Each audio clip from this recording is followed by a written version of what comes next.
We are covering different topics in these webinars, and we start with the respiration, infection, and so on and so forth. So this week, like 6-7 weeks, we are going to discuss some neurology of the newborn and their different diseases and management.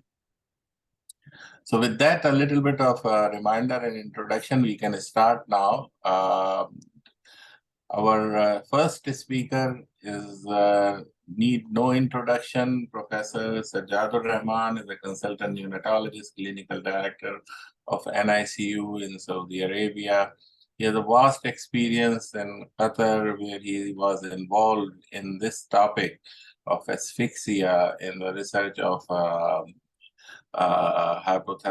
therapeutic hypothermia. Also, he was involved in cool study, which was done in like 3, 4, 5 years ago. So this is a favorite topic of Dr. Sajjad. He just presented a very interesting topic on how to interpret AED on a very basic level in our International Neonatology Conference, and everybody appreciated. I got a lot of very good feedback on that. So without further ado, I just welcome our sir, our mentor, our professor, Professor Khalid Haq, and our friend, and also a great teacher, Dr. Talal, Professor Talal also. So with that, Dr. Sajjad, if you are ready, we can start now. Yeah, thank you very much. Assalamu alaikum. Bismillahirrahmanirrahim. Thank you very much, Professor Junaid, and thank you to Professor Khalid Haq and Professor Talal Wakar. I'm going to be a little bit basic with due apology to all of you, because I did not prepare it to your level. I was aiming to give some background and basic knowledge to the fellows and the trainees. And of course, at the end, you can always add your views when we go for the discussion. So today we're just going to be limited to talking about the pathophysiology of perinatal asphyxia. Before I go to that, just let me remind my junior colleagues how big is the problem and what is the burden of the disease. And I'll just give a little bit of data from the global, regional, and Pakistan. This is a little bit old diagram, but it still holds the same because no significant changes have occurred since then. The neonatal mortality counts almost 41% of the under 5 childhood mortality. So this is the neonatal deaths. And when we go into the details of the neonatal deaths, before that, if you just go into the number, actually what it means, 41%, and we can see that almost 0.8 million children die worldwide because of asphyxia. And this is the second biggest killer of newborn babies worldwide. The most important is the preterm birth and its complications, then asphyxia, and then sepsis. And this is a consistent pattern globally, regionally, and in Pakistan, which you will see in the next few slides. So this is the data from the Eastern Mediterranean region, which includes Pakistan as well. And here we also see that almost the same is the number of neonatal deaths, probably 40 to 45%. And within the neonatal deaths, we see prematurity is the most common. Second is the asphyxia, about 24%. And third is the neonatal sepsis. If you go to the data in Pakistan, I have put data of two time periods. One is the data from year 2000, and this is data from UNICEF. And here we see that the same pattern of preterm births, the first and most important cause of death. Second is the intrapartum asphyxia, and the third is the sepsis. This is the preterm birth, asphyxia, and sepsis. And this is almost the same. And together they account little more than 50% of deaths. And this was in the year 2000. But if you go to year 2016, so in this 16 years, not significant difference has been made. The deaths due to prematurity are a little bit more increased, probably because of the care of premature babies is increasing, and there are more admissions because of prematurity. But the ratio remains the same. Prematurity as a cause of death, perinatal asphyxia, and then sepsis. So in Pakistan, every third death is due to prematurity. Every fourth death is due to perinatal asphyxia, and every fifth death is due to neonatal sepsis. And I'm sure you encounter the same on daily basis in your neonatal units as well. So the second biggest cause of neonatal deaths in Pakistan, in the region and globally, is perinatal asphyxia. So it's very important problem which we need to discuss in detail and see what we can do to prevent these deaths and the morbidity which results in those who survive. So what is perinatal asphyxia? So it is an insult to the fetus or newborn due to two concurrent processes. One is lack of oxygen, which we call hypoxia. The other is lack of blood supply or perfusion, which we call ischemia. Both of these processes, hypoxia and ischemia, go hand in hand. And it is not possible to separate one from the other and see which damage is because of hypoxia and which is because of the asphyxia. Both hypoxia and ischemia, both hypoxia and ischemia contribute to the tissue injury during asphyxia. Now, when the asphyxia happens during perinatal period, it affects every organ of the body. So basically, perinatal asphyxia is a multi-system disorder. And when the babies are admitted to us, we may have an evidence of any number of organs being involved. It can affect brain, heart, lungs, kidney, liver, bowel, bone marrow, you name anything. In about 34% of the babies, we don't have any evidence of a single organ involvement. In 23%, about one organ is involved. In 34%, two organs, and in about 9%, three organs. The organ which is most commonly involved in perinatal asphyxia are the kidneys, in about 50% of the cases. That's what we say it leads to acute renal tubular necrosis. The second commonest organ which is involved is the brain, 28% of cases. And this is the most important thing, and that is what we are going to discuss today, the involvement of brain in the perinatal asphyxia. Heart is involved in 25% of cases, lungs is involved in 23% of cases, and other organs in less than 5% of cases. The most important thing is that the involvement of these organs does not worry us much, except the involvement of the brain. The reason for that is that all the other organs which are involved, they recover and recover completely. So there is no lifelong damage to the kidneys or heart or lungs or other things. But the brain does suffer, and brain has a damage which is irreparable and which is lifelong. Now, the involvement of brain in perinatal asphyxia is called hypoxic ischemic encephalopathy. So encephalopathy is a generalized term which is used for any kind of pathology involving the brain. But the pathology which arises specifically because of hypoxia and ischemia, we call it hypoxic ischemic encephalopathy, or HIE. And for all practical purposes, HIE is a clinical diagnosis. And we do not have any single test which can rule in or rule out hypoxic ischemic encephalopathy. So when we come to the diagnosis, we collect together a lot of information from the clinical scenario, before birth, during birth, after birth, examination of the baby, and then some supportive evidence from investigations which we can do on the bedside at that particular time.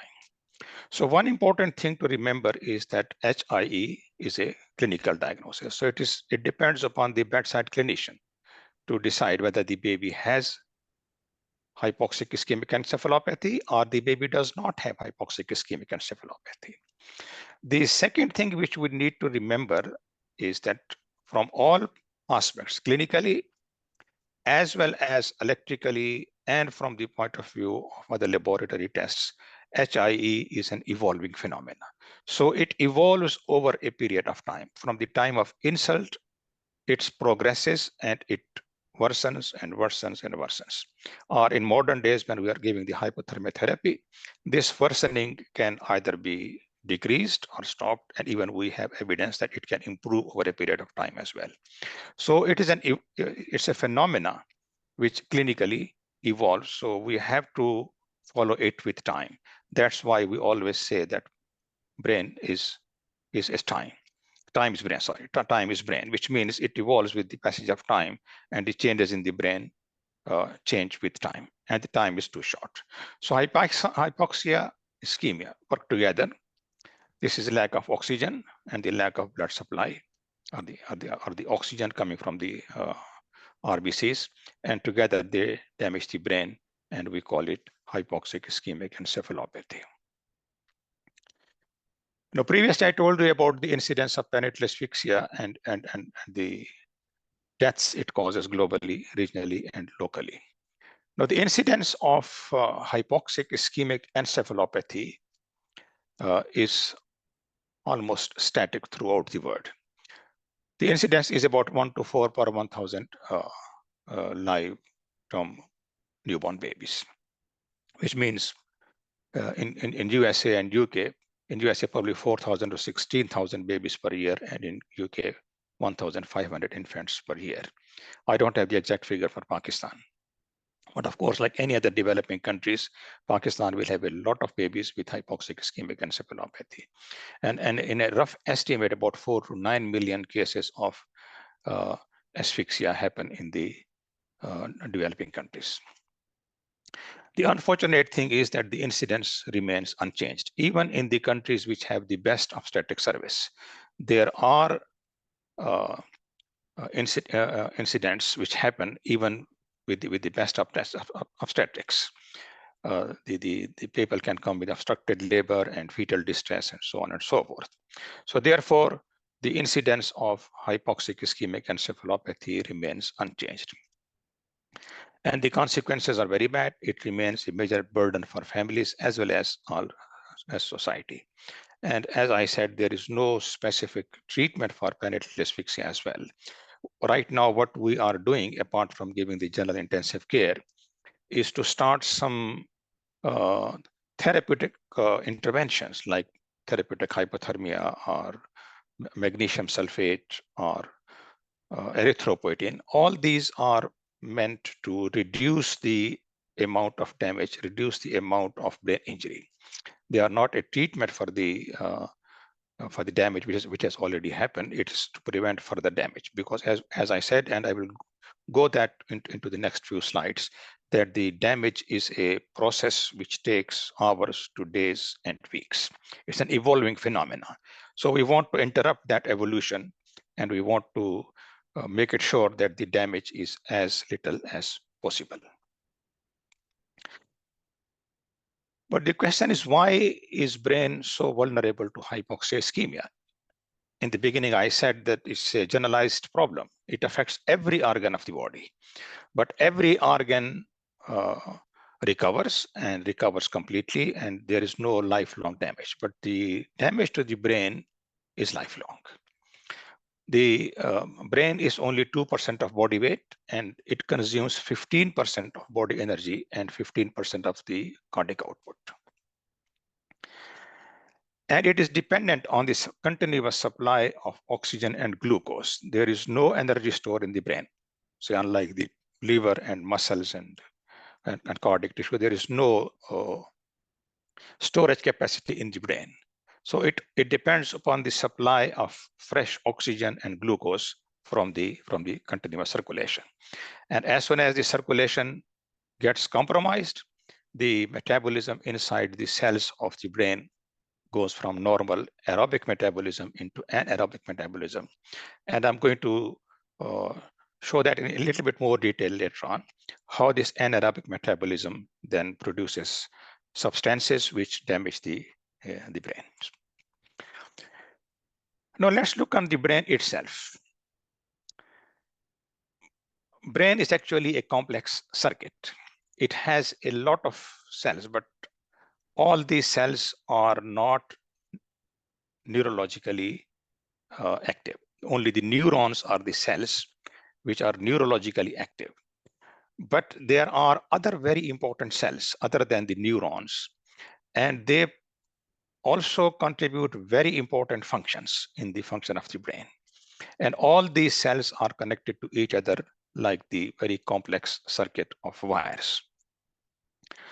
So we divide the brain cells into two cells. The neurons are the neuronal cells, and then the non-neuronal cells.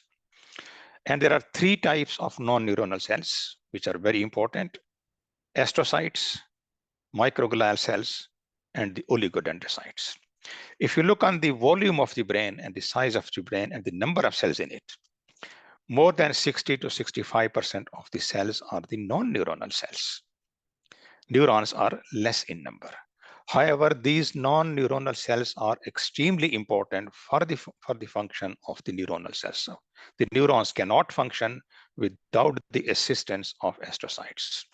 And when we talk about the damage to the brain or injury to the brain or neuronal injury, it doesn't mean only injury to the neurons.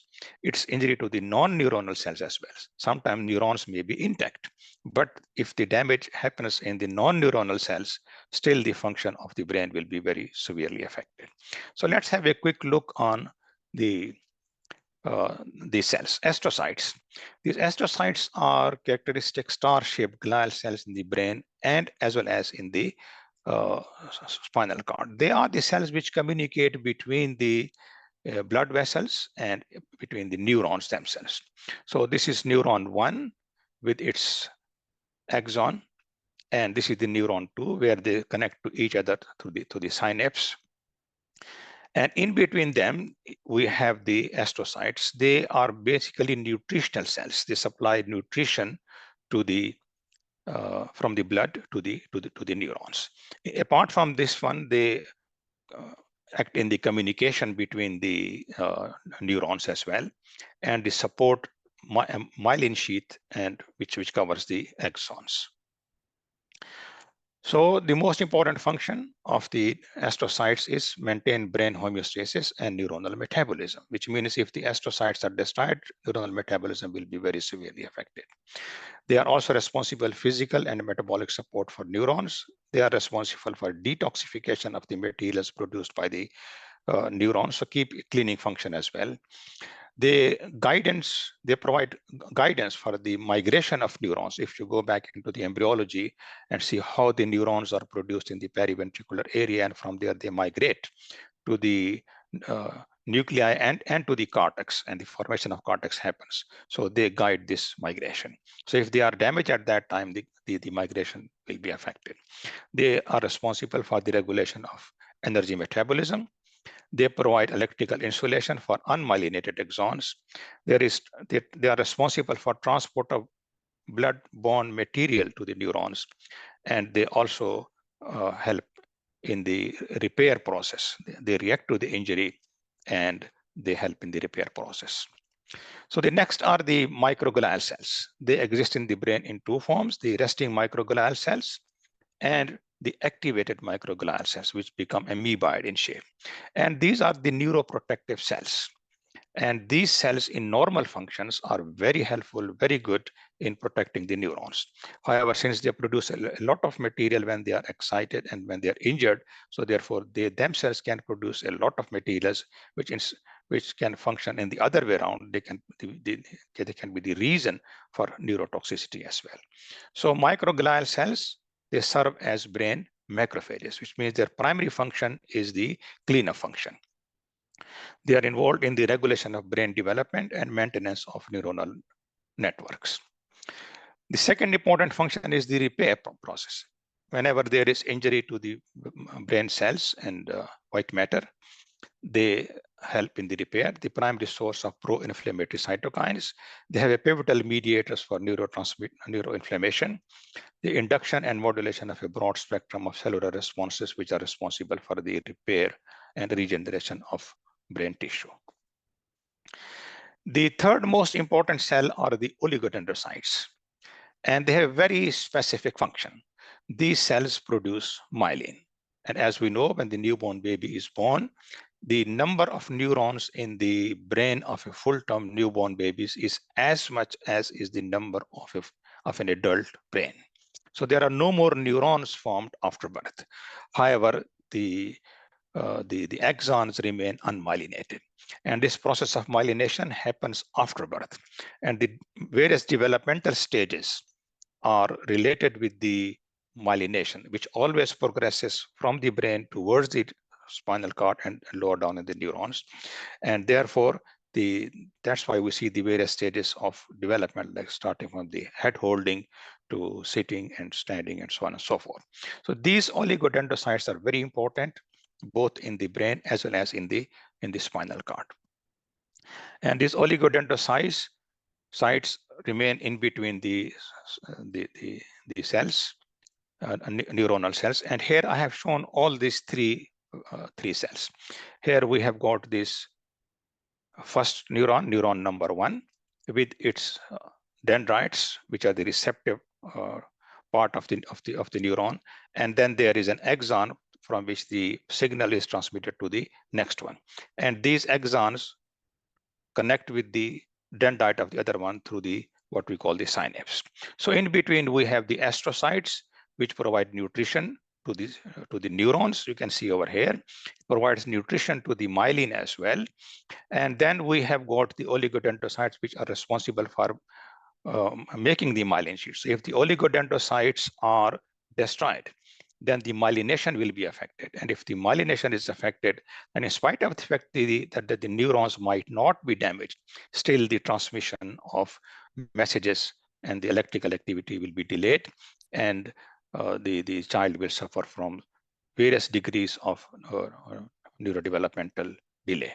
And then in between, we have got the microglial cells, which are the scavenger cells, macrophages, which keep the environment clean and tidy.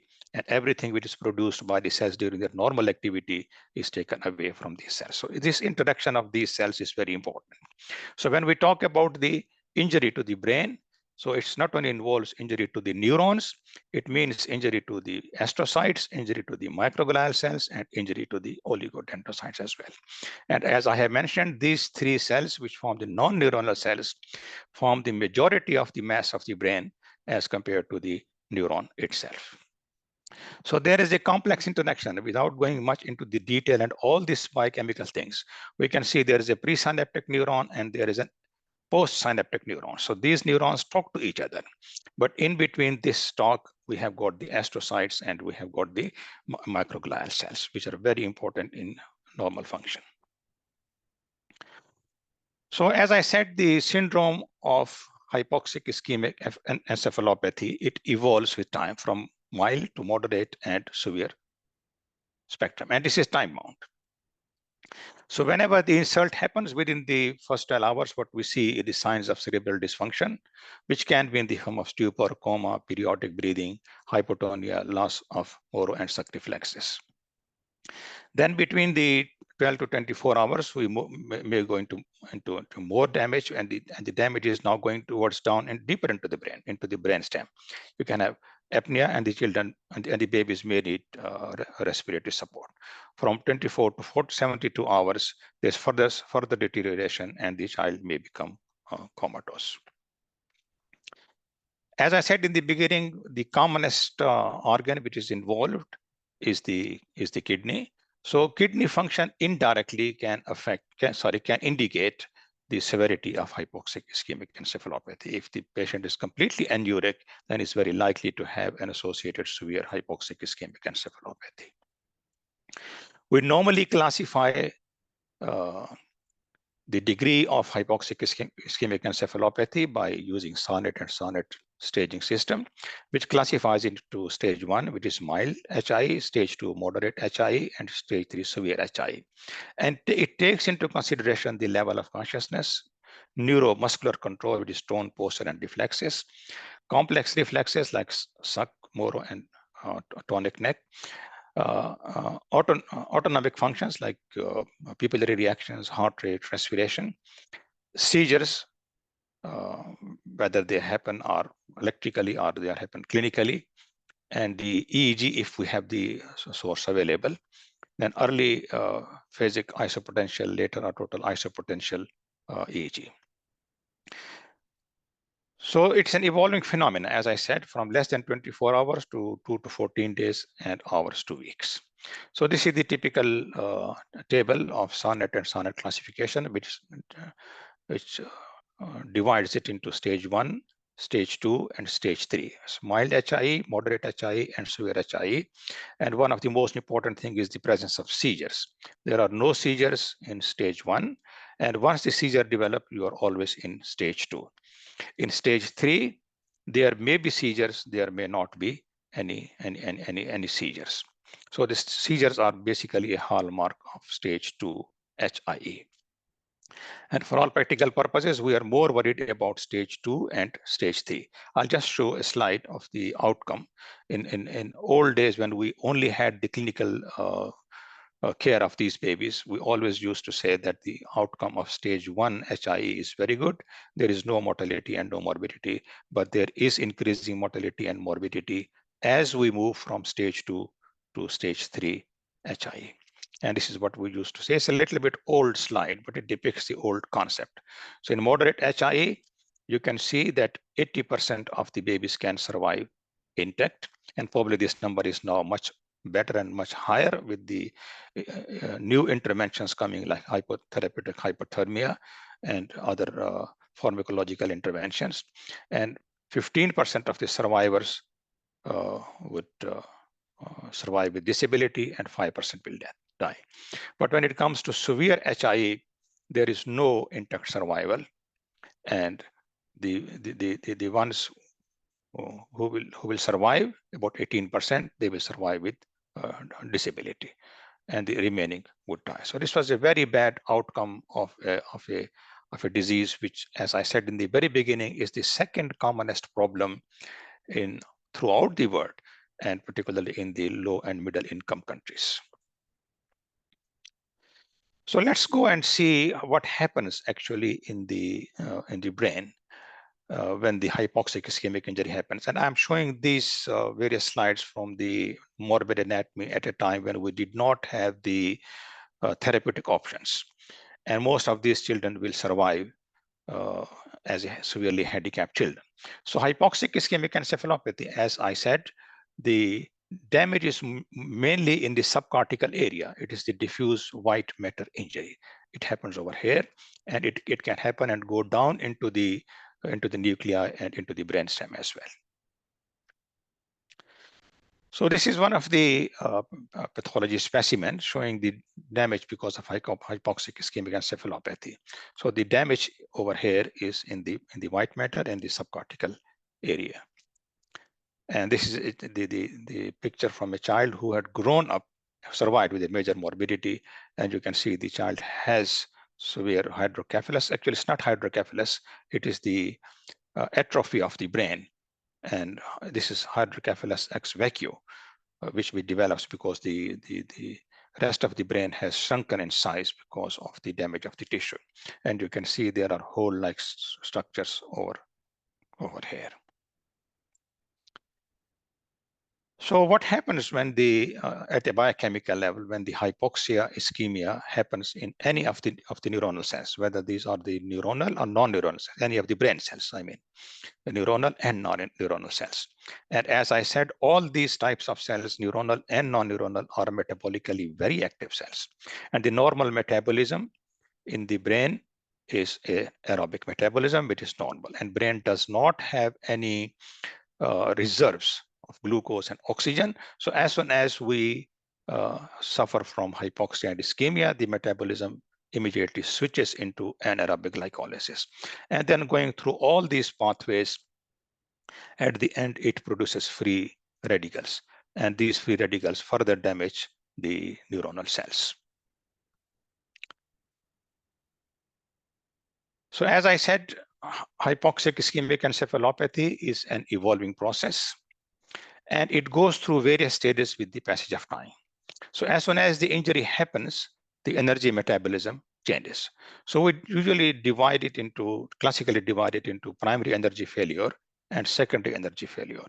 Primary energy failure is the one which happens at the time of initial insult, and it continues for a few hours. And this is followed by a latent phase of recovery, which can be from 6 hours to 15 hours. And that's what gives us an opportunity of interfering by any therapeutic means. If we do not interfere, then as a natural process, it passes into secondary energy failure. And that lasts from anything from 5 to 72 hours. And these are the ways we can measure the secondary energy failure. So this is the injury which happens, insult which happens, whether that is the cord down the neck, or that is the obstructed labor, or that is the placental separation, and so on and so on. Whatever is the injury which results in the hypoxic ischemic event just before birth or during birth, or even sometimes immediately after birth. So when this happens, this is followed by a phase of damage to the brain cells. And this is the primary energy failure, this very small curve. This is a very small damage which happens exactly at this particular time. You look at the peak and look at the duration, it's a very small time. This is the time and this is the amount of damage. So then this is followed by a period, which is the period of recovery. And during this period of recovery, a lot of biochemical mediators are released from the damaged cells. And these mediators then produce a secondary damage or a secondary energy failure. And you can see the curve of the secondary energy failure is much bigger than the curve of the primary energy failure. It lasts for a longer period of time. It is associated with a bigger damage. And this is the time scale. We can see this happens within the first few hours, up to 6 hours. Then there is recovery. And in another 24 to 72 hours, there is secondary damage. And if by some means we can stop this secondary damage, probably we'll be able to save a lot of neurons. And that is the basic concept behind the interventions like therapeutic hypothermia. So this is secondary energy failure. And if it is not prevented, that it leads to apoptotic cell death and what we call the cell suicide.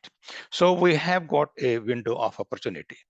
If we can interfere immediately after birth, as soon as possible after birth, with any kind of intervention which we think can save the neurons and the non-neuronal cells from getting damaged, then probably we can avoid this secondary energy failure. And if we can avoid this, then we can possibly be able to save a lot of neurons. And saving a lot of neurons would mean less mortality and less morbidity and more intact survival of these infants.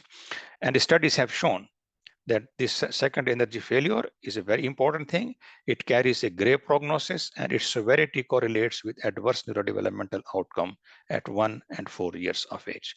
Therefore, preventing secondary energy failure and secondary damage to the brain cells is extremely important. And we have got a window of opportunity, which usually within the first 6 hours after birth, and we can do some kind of preventive intervention to stop the second energy failure. Now, with the further studies, we have seen that this process of cell death actually is not a static process. It's a continuous as soon as it starts, the process of cell death continues for days and in fact into weeks. So this starts from here, from the insult, and it continues for a longer period of time. But this cell death leads to the process of inflammation, which is a protective phenomena, and that leads to the process of repair. So all these go hand in hand together for a long period of time. Therefore, we have come to the concept of that whenever there is injury, it is followed by acute phase, which is in minutes and hours, followed by a secondary phase, which is in hours and days, followed by a tertiary phase, which lasts from weeks to years. So we do have an opportunity that whenever the injury happens, there is hypoxia ischemia, it's followed by inflammation, and then there is a time where we can put some kind of interventions immediately after birth to within 6 hours, and then later on. And that's what is the concept of giving erythropoietin for a longer period of time, say 6 weeks to 8 weeks after birth, to prevent the tertiary phase damage. What happens within each neuronal cell, within each brain cell, whether that is the neuronal cells or the non-neuronal cells. I won't go into the details of this diagram because it's very extensive. But what it says is that there are a lot of mechanisms within each cell which lead to the development of a lot of biochemical mediators, which ultimately lead to the damage of the neurons. Now, the important message from this is that the brain metabolism can recover to normal or near normal level after even severe hypoxia ischemia. But multiple interrelated mechanisms are triggered that ultimately lead to delayed cellular death. This is what I've shown in the previous diagram, the delayed cellular death.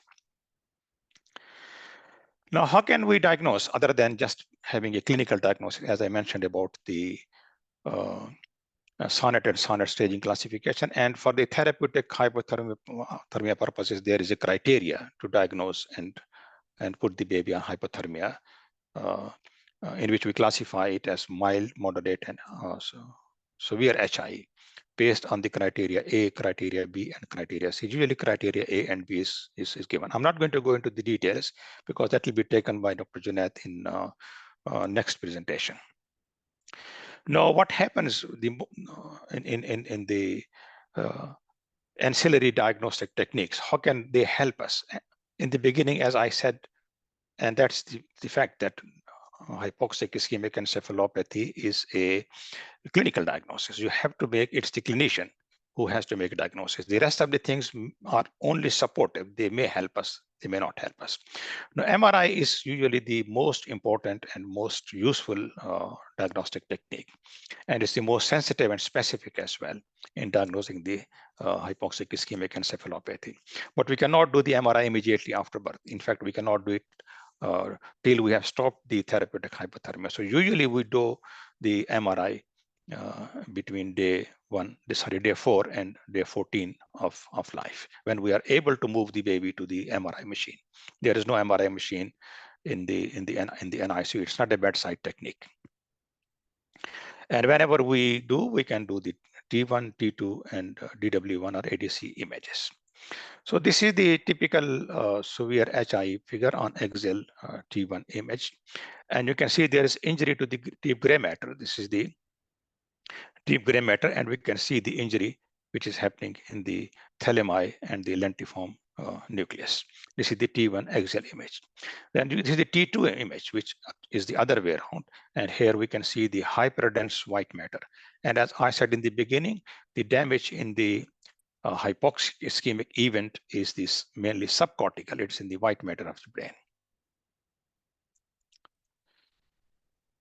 So this is the T2 image.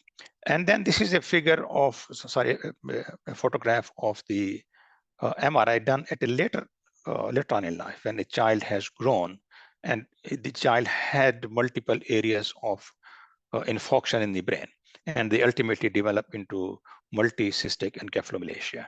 And you see these very big cysts all damaged a part of the brain. And of course, this child will have, not this one, sorry, this one. And these are the children who survive with very severe developmental delays, cerebral palsy, and possibly seizures as well.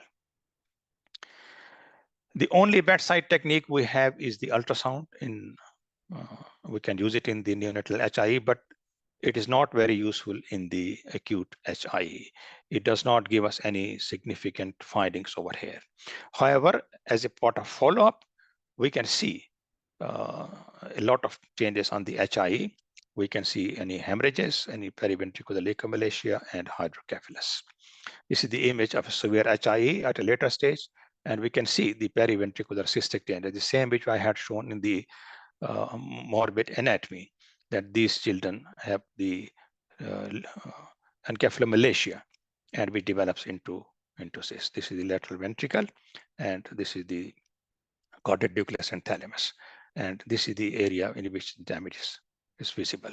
And here you can see in the coronal view the same cystic changes over here, and the same in the sagittal view. You can see a lot of cystic changes resembling like periventricular leukomalacia, even worse than that, and with multiple large cysts. So this ultrasound is quite helpful.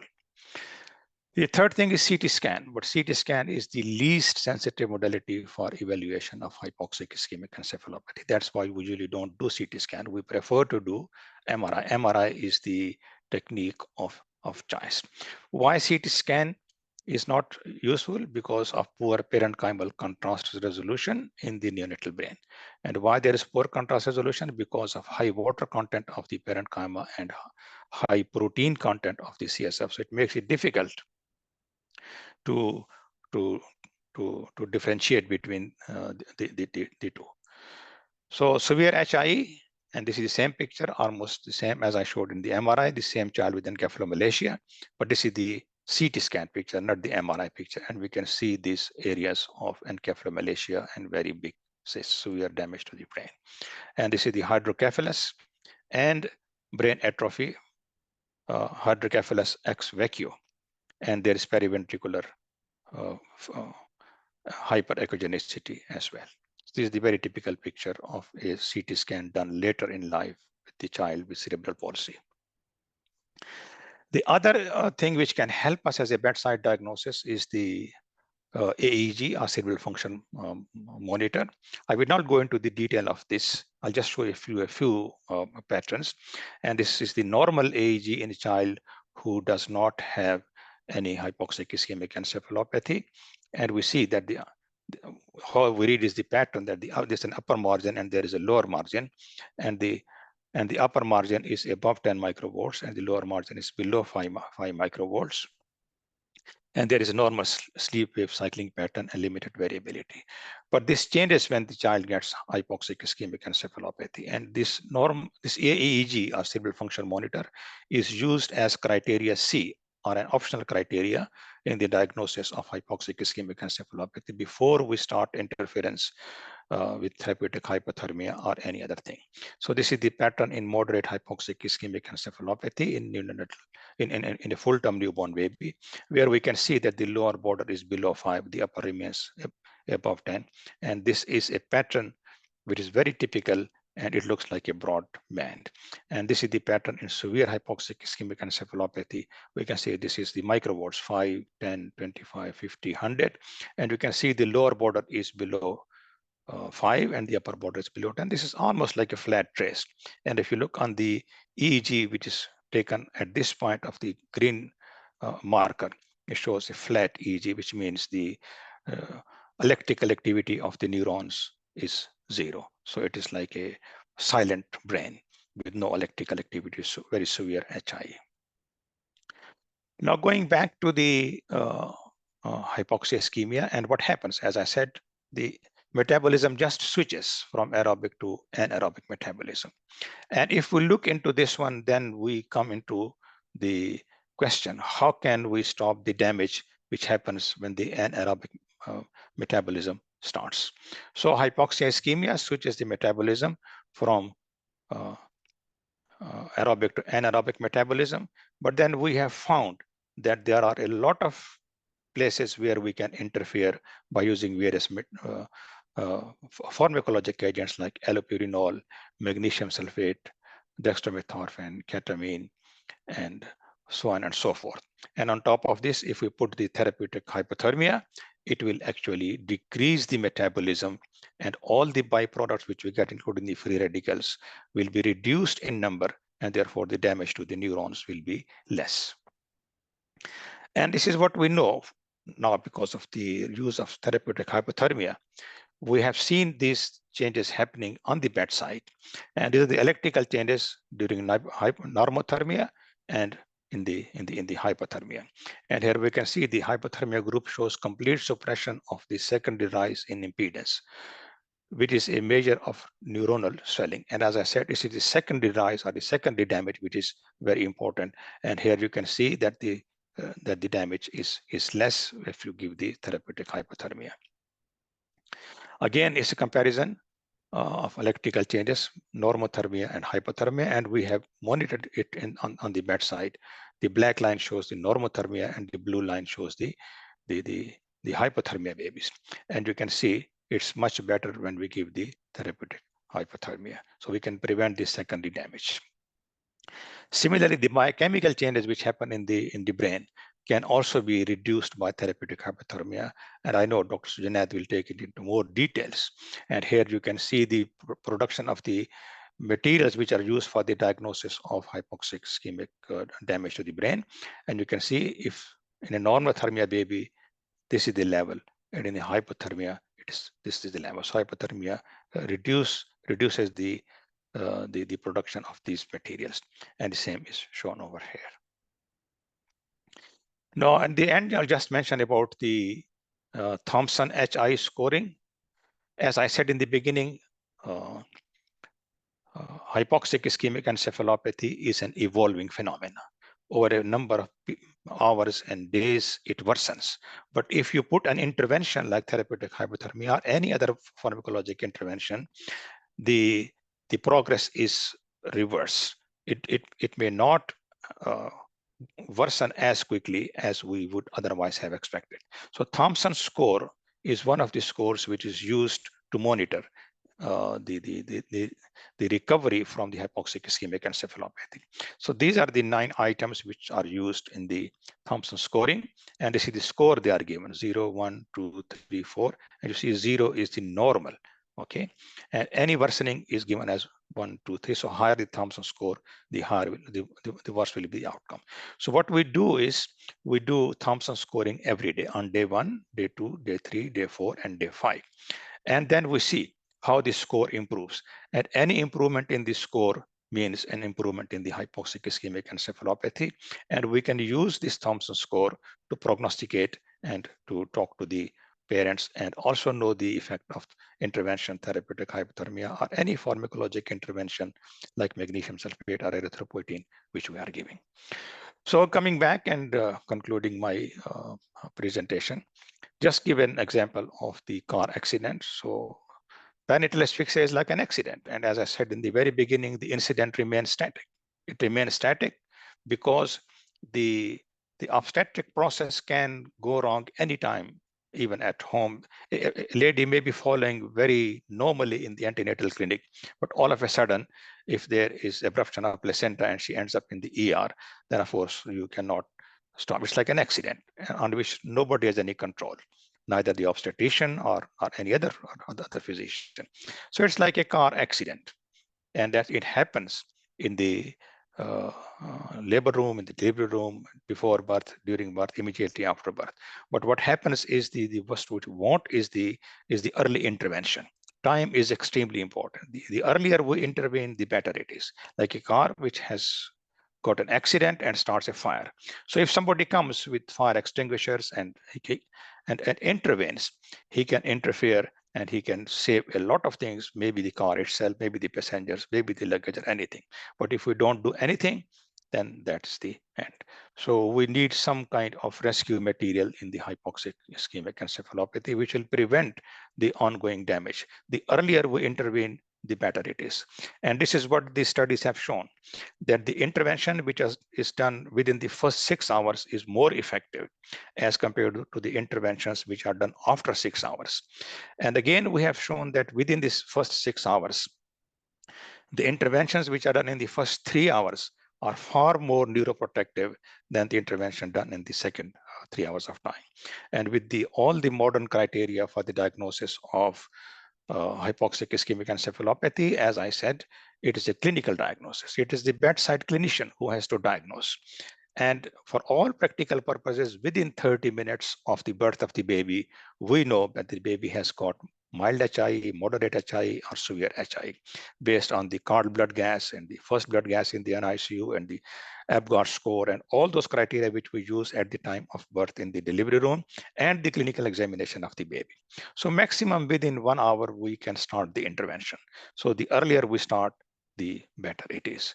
And the earlier intervention means saving more neuronal cells, neurons as well as the non-neuronal cells, and limiting the damage because of the secondary energy failure and because of the tertiary processes of inflammation and the failure. Thank you very much. I hope it was of some help, and I'll be happy to answer the question. And I may request other senior professors to give their comments as well. Thank you very much.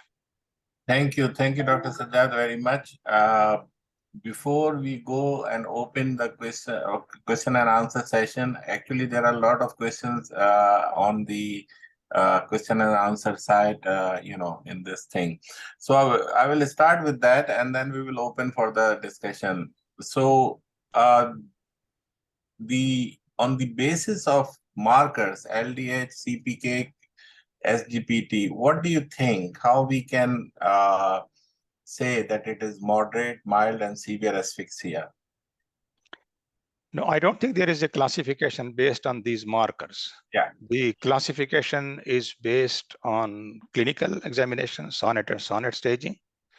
And secondly, if you have the cerebral function monitor to support your diagnosis.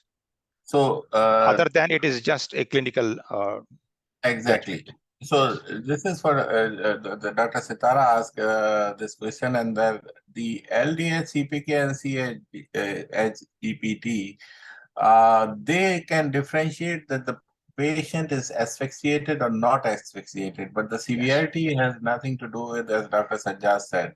The next question. Next question is, what is the importance of Thompson score if we compare with sonnet staging? Yeah, sonnet is for diagnosis, and Thompson is for prognosis, the outcome. So two different scores. Sonnet is used in the very beginning to assess and say whether the child has HI or not, and whether it is mild or moderate or severe. The Thompson score is on daily basis as an ongoing score to see whether the child is worsening or child is getting better. Now, this is the very good question. There is one controversial question which I come to the end, after the discussion. But this is the question that any role of magnesium sulfate if used within 6 hours of life? Yeah, I think so, because I have done my own study. Yeah. And many other studies have shown this as well. Yes. And in fact, magnesium sulfate is one of the oldest medicine being used in perinatal medicine, particularly in mothers. It was used as a tocolytic agent. And then there are a lot of trials antenatal in the mothers. And it was shown that those mothers who were given magnesium sulfate as a tocolytic agents in premature babies, in premature births, their preterm babies had less cerebral palsy as compared to those mothers who were not given magnesium sulfate. So the neuroprotective role of magnesium sulfate is well known in the antenatal period. Yeah. But how good it is in the postnatal period when we give it to the newborn baby is a question which we need to solve. Yeah, we discussed this thing, magnesium sulfate in the low and middle income country. There are two studies, one from Jordan and one from Bangladesh, and they found a very good result where they cannot do the, they didn't have the cooling thing. Okay, very good. Now the another question is like another lecture, but I just put it in the end. But before that, why MRI is done at day 4 to 14? Is there any particular reason behind this? No, it's actually a question of logistics. Okay. When for the MRI, you need to move the baby to the MRI room. And in the first 72 hours to 96 hours, the baby is under cooling. And you cannot move any machine into the MRI room. It has to be a metal-free environment. Even you cannot move the ventilators. Yeah. There have to be special ventilators. Okay, it's a magnet which will suck everything. Sure. So therefore, we wait till all this is over, hypothermia and recovery, and so it's by day 4 after 96 hours. So if the MRI done any time between day 4 and day 14 is fine. Okay. So there's 2 questions I'm holding, and I'm open now, the audience who is live with us to, if any question they have, if they want to say anything, if they want to discuss anything. So you can open your mic, Saeed, if you allow them to open their mics. Sure, sir. Sure, sir. So till somebody is raising the hand, Professor Sajjad, there's a question is about the how to.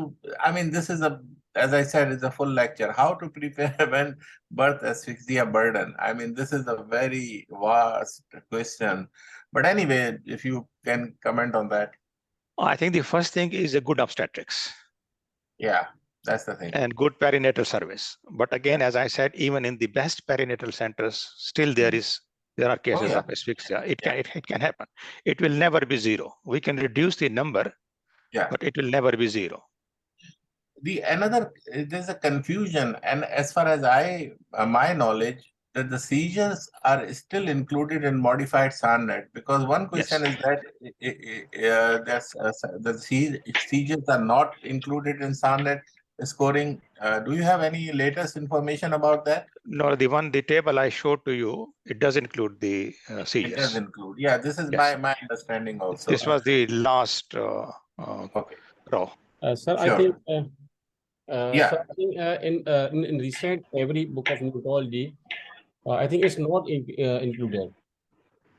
No, seizure is a very important item, because even if you go to the classification based on the cerebral function monitoring, it includes seizures, even if the trace is normal, but the child has seizures, electrical seizures, may not have clinical seizures, only electrical seizures, still we go for cooling, because seizures means moderate HI.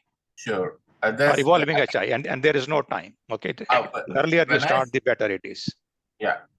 So Saeed, when I saw the last in the Neonatal Brain Society with the Dr. Sajjad send all their lectures, webinars, they recommend that the SARNet scoring include the seizures, and this is the very latest 2022 recommendation. So I don't know if there is any change.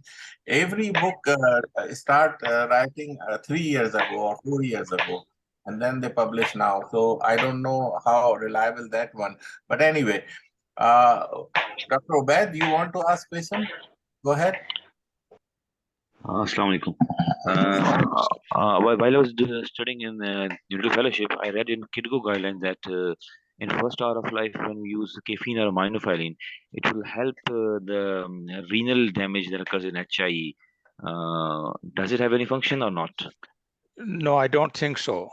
And as I said, the recovery of the kidneys is complete. It doesn't lead to lifelong problem. Okay. Acute tubular necrosis is a time-bound process. It worsens and leads to anuria, and then it starts recovering. It goes to the oliguric phase, and then the polyuric phase, and then the recovery is complete.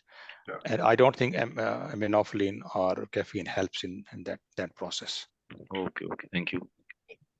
There is another question, Dr. Sajjad, that which I told you I kept it for the last, but because there's a lot of we talk about it, and this thing about to do the cooling in the low middle income countries. I mean, it's still to me there is no evidence for that. But anyway, if you just comment, because we already discussed in the academic neonatology group a lot about that. Yeah. So what do you think? I mean, the problem is that I try to find it out, the protocols, the training, the other stuff. It's very, very scarce. I couldn't find anywhere. Nobody published the data that if they cool the baby, then what is their data? I mean, this is just like that. Maybe those babies don't need the cooling. So the thing is that it is very controversial topic to discuss on that. But anyway, this is a question from one of the attendees. Yeah, actually, the problem is that 98% of the cases of perinatal asphyxia happen in low and middle income countries. And these are the places which are resource restricted from every point of view. And maybe there are a lot of pathologies which is happening in the fetuses and the newborn babies other than asphyxia, which may be contributing to the outcome. But in my personal view, if there are good centers in low and middle income countries which can care for these babies, I think therapeutic hypothermia should be used as an option. Sure. There's a question that, this is, you can find the dose. They're asking about the dose of magnesium sulfate if giving antenatal and postnatal. It is all over the place. You can find in the literature. But anyway, if you remember, Dr. Sajjad. Yeah, the antenatal was given as a tocolytic agent, but we don't give it antenatally for the prevention of HI. We used to give it postnatally, and the dose which we have been using is the low dose, which is 250 milligram per kilogram, given over 30 minutes for 3 days, every 24 hours, so 3 doses. Yes. It's given as an infusion over 30 minutes.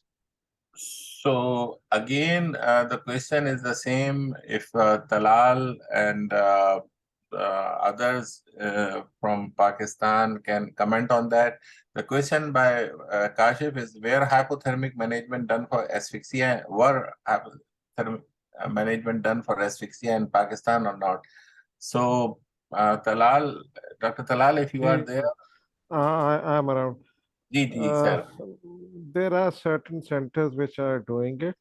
I am aware of AKU does it, Children's Hospital or at time does it, our military hospital in Pindi, they're doing it, but I am not very sure that whether they're doing it in a very controlled environment.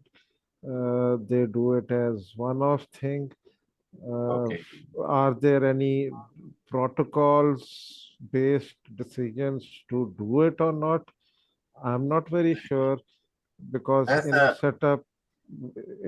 a setup with so many babies, suboptimal nursing care, I'm not very sure whether we are up to the mark for controlled therapeutic hypothermia at this point in time. Exactly, Talal. This is the thing I found it when Saeed started this, that he discussed with me about the neurology session. And then I look into the thing, but I couldn't find this thing.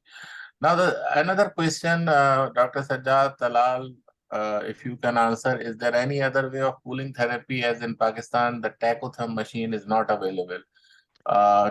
If I give the answer is no, but Talal and Dr. Sajjad, if you...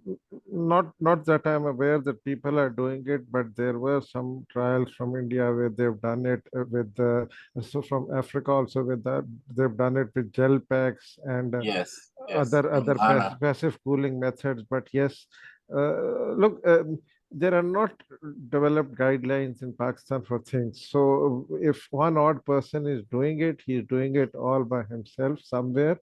But yes, there aren't any that I'm aware of. Sure. Yeah, I think Professor Talal, as I said in the very beginning, in the size of the problem, this is the second commonest problem in LMICs in Pakistan. So you have tremendous number of babies who suffer from this problem. And they need some kind of intervention. So I think you people need to sit down together and develop some local guidelines. And hypothermia can be given without ticotherm. It can be given with gel packs and blah blah. And I have done that in my workshops. So it doesn't have to be an expensive therapy. What it needs is good nursing. If your nurses are good, then it can be done with the gel packs. So it should not be expensive, but the care has to be very meticulous. It needs somebody on the bedside 24/7, at least for the first 4 or 5 days of life. Sure. So Sure. I think we have 1 or 2 minutes more, so I can take quickly the question come. Is there any role of passive cooling? The same question, I think. Any studies, data? To me, I am not aware of that. But Dr. Sajjad, Talal, if you know any data Yeah, about actually, the passive cooling. these two terms, active cooling and passive cooling. Yeah. Active cooling means you use any kind of device which actively lowers the body temperature, whether you use the Ticotherm machine or whether you use the gel packs or you use a fan or you use water bottles or anything. So you are actively lowering the body temperature. Passive cooling is the term used where you don't do anything except to switch off the temperature of the incubator and leave the baby to room air.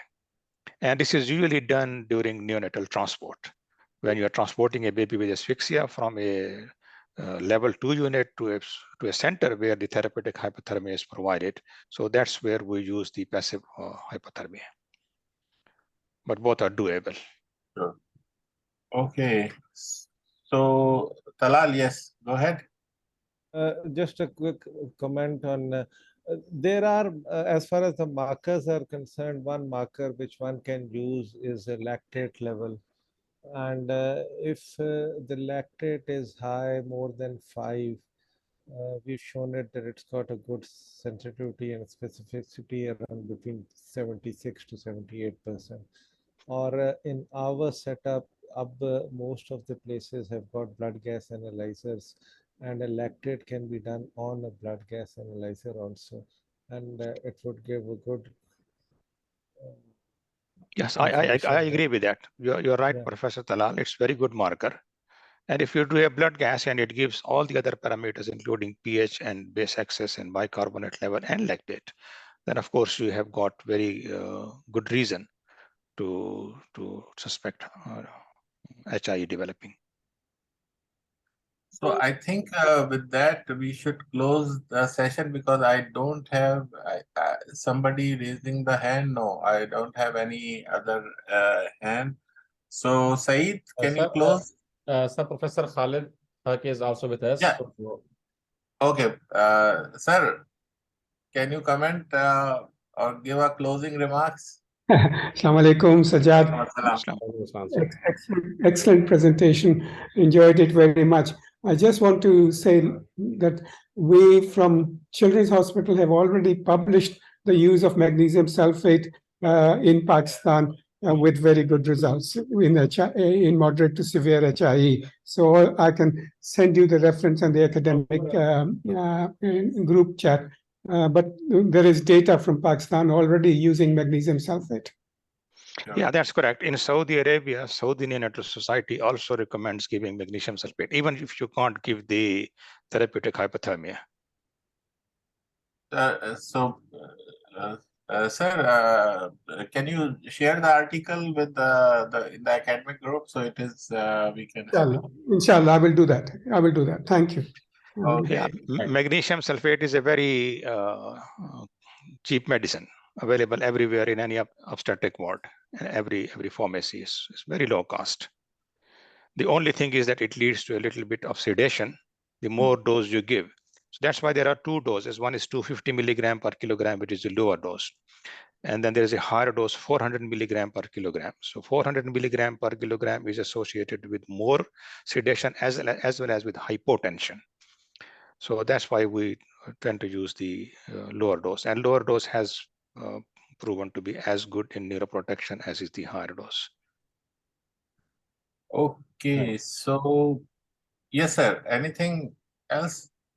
If not, then it's almost 9:30. We are over the time, but it's a very interesting topic. There are a lot of questions coming up, but we have another 2-3 sessions about the same topic but different flavor. So inshallah, we will tackle that. Saeed, can you say something? And Sure. Thank you so much, sir. It was very wonderful presentation. No doubt we all learned today from you all. So our next topic on Saturday will be the management of the birth asphyxia without cooling, as therapeutic hypothermia is not recommended for lower middle income countries. And this topic will be presented by the Dr. Junaid Mohib Khan. So inshallah, we will again will meet on the same Saturday day, and time will be 9 p.m. So Allah Hafiz. Thank you so much. Thank you. So Thank you very much. Thank you, everybody. Thank you, Professor Thank you, Haq and everybody. Professor Talal, to join us, and it's a very fruitful discussion. So inshallah, we will see next episode also that what we can do without the cooling also. So thank you. Thanks a lot. Inshallah. Thank you very much. I Inshallah. appreciate. Thank you very much. Assalamu alaikum. Assalamu Salam. alaikum.